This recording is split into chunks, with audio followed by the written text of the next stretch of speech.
بعد انتظار دام الأشهر، اليوم تم تنصيب دونالد ترامب كرئيس جديد لأمريكا.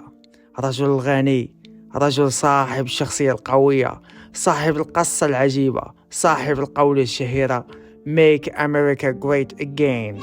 الحلم ديال ترامب تحقق وما خلى ما دار على قبله.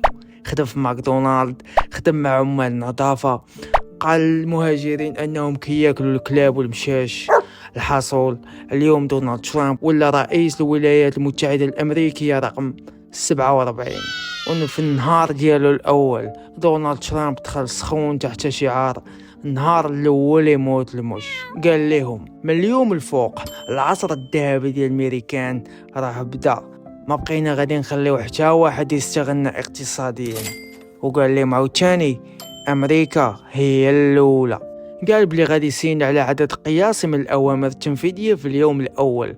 كاين اللي كيقول بلي غادي يسيني ما بين 100 حتى 200 قرار تنفيذي في النهار ديالو الأول، معظمهم منحاصرين حول الهجرة. وكما كيعرف الجميع دونالد ما عندوش مع المهاجرين، والمهاجرين كيعرفوا هادشي مزيان. هاد القرارات اللي غادي ياخذ ترامب غادي تأثر على اقتصاد الدول، غادي تأثر على الحياة اليومية ديال المواطنين. العالم يقدر يتبدل بعد صعود ترامب. الجزء الأول، قرارات بخصوص الهجرة.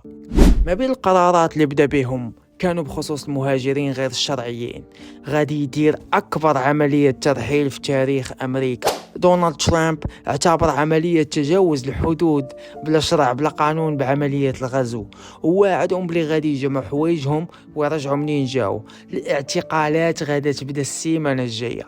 ترامب قال بلي ماشي معقول نخليو ملايين ديال الناس يدخلوا للدولة ديالنا بلا مراقبة وبلا تحقيق. داكشي علاش ما بين القرارات التنفيذية ديال ترامب غادي يصيفط العسكر للحدود مع إعلان حالة طوارئ. كيف ما كيعرف الجميع أن صلاحيات الرئيس محدودة، لكن فاش كيعلن حالة طوارئ كيولي عنده القدرة يأمر العسكر باش ينفذوا أمر معين. سبب الطوارئ هما المهاجرين غير الشرعيين والتأثير ديالهم على الأمن والاستقرار ديال أمريكا. أيضا ما بين القرارات اللي غادي ياخذ بخصوص الهجرة غادي يمنع دخول أصحاب اللجوء السياسي. البلان ما فيه أن أصحاب اللجوء كانوا كيدفعوا طلب اللجوء وكانوا كيدخلوا لأمريكا باش يخدموا ويضمنوا إقامة مؤقتة بما وصل لهم القرار النهائي. أمريكان كانت كتاخذ بالاعتبار الظروف السياسية والإنسانية. دابا غادي تبدل المسطرة، غادي يدفعوا الطلب ويبقاو يتسناو في القرار النهائي، ولكن ماشي داخل التراب الأمريكي، خارج التراب الأمريكي. الجزء الثاني، قرارات تنفيذية بخصوص الاقتصاد. كما كيعرف الجميع دونالد ترامب فهو بيزنس مان وما كيهمه غير الاقتصاد. غادي يصوب واحد الوكالة وغادي يصوب مجموعة ديال القرارات اللي غادي تكون في صالح الاقتصاد الأمريكي. أولا غادي يصوب واحد الوكالة خاصة باش يدرس العجز التجاري ديال الامريكان. ترامب مديرونجي بزاف من العجز التجاري ديال امريكا بالمقارنه ببعض الدول بحال كندا، دول اوروبيه والصين. داكشي علاش باغي يعلن واحد الحرب اقتصاديه على بعض الدول. غادي يزيد في الطاكس على الدول اللي كتدخل منتوجات بحال الصين، وغادي تراسل الكروه مع كندا والمكسيك. الهدف هو تشجيع الانتاج الامريكي. الحاجة الثانية غادي يعاود يراجع الإعفاءات الضريبية ويضرب طليل على الاتفاقيات الاقتصادية اللي كانت مع بعض الدول بحال الصين. الجزء الثالث، قرارات بخصوص الطاقة والبيئة. دونالد ترامب باغي يتفادى استيراد الطاقة من دول أخرى. غادي يعطي حرية أكثر للشركات المنتجة للطاقة بحال النفط والغاز. كيقول لهم دونالد ترامب علاش حنا خاصنا نشريو النفط من دول أخرى؟ بالعكس، في بلاص ما نشريو النفط من دول أخرى حنا خاصنا نلقاوه في أمريكا ونستخدموه بتكلفة معقولة جدا. غادي يخلي الشركات ديال النفط ترتاح أكثر.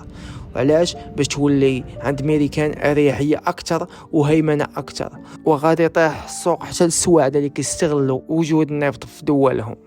ثانيا، تخفيف وإزالة القوانين التي تحمي البيئة. الفكرة ديال دونالد ترامب هي باغي يستعمل الغابات ديال أمريكا وكيشوف بلي البيئة غادة مزيان وماشي شي خطر اللي قريب بزاف لأمريكا، بالخصوص أن أمريكا عندها واحد العدد كبير ديال الغابات.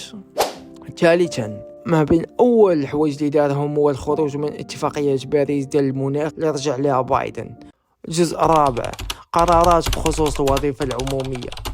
اولا، موظفي الدولة ما غاديش يبقى عندهم الامكانية في العمل عن بعد، خاصهم يجيو كل نهار البيروات. الهدف ديال القرار هو ينقص عدد الموظفي الدولة، وبالتالي غادي تنخفض نفقات الدولة. غادي يصوب وكالة خارجية وغادي يكون معهم إيلون ماسك. الهدف هو ينقص مصاريف الدولة أيضا.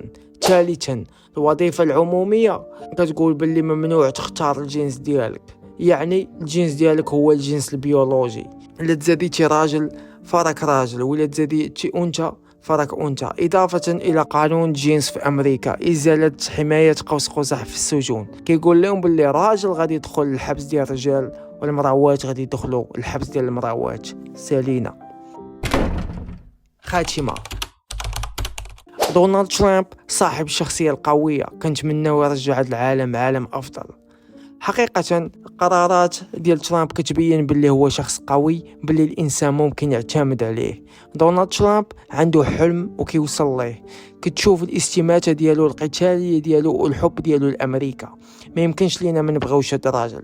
كنتمناو يحقق لينا شي حاجة اللي ما حققاش لينا بايدن. بعد 4 سنوات القادمة غادي نشوفوا الحصيلة اللي دار لنا ترامب، وغادي نعرفوا الحقائق. كنتمناو التوفيق لدونالد ترامب، حن التوفيق ديالو هو التوفيق ديالنا كاملين. والسلام عليكم ورحمة الله وبركاته.